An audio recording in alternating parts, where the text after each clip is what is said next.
Technology definitely is an enabler. I think to me, it serves two purposes, right? Technology is all about scaling things.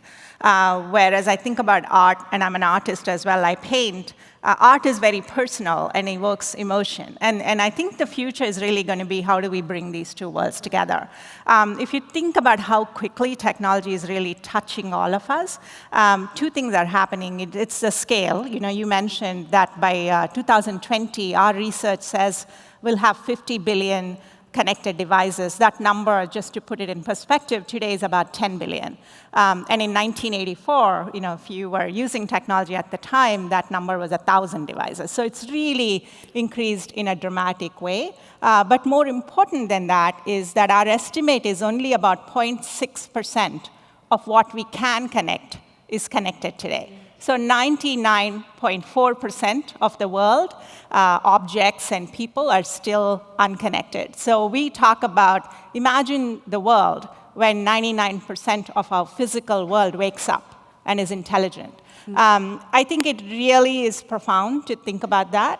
But the point is, how do we make this foundation of technology, which is all about scaling? And technology is the only way we can communicate with millions and millions of people all over the world. Without technology, we would be very isolated as human beings. So I think coming back to what does humanity mean, it is about sharing, it's about expressing, it's about knowing what's going on, it's being much more aware. Having said that, I think what we do need to work on, all of us as technologists, is to make technology be very seamless and be part of our humanity versus something that's abstract and separate.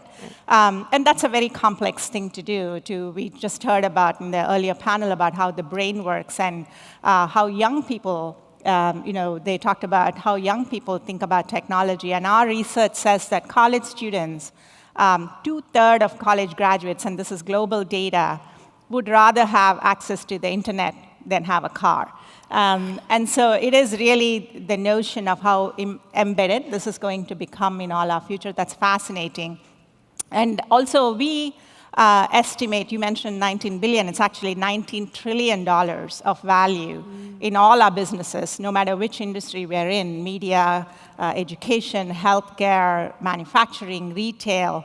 All of these industries, there's still $19 trillion of value that is as yet untapped because many of the businesses today are not yet on the digital platform. And so that's the potential in front of all of us.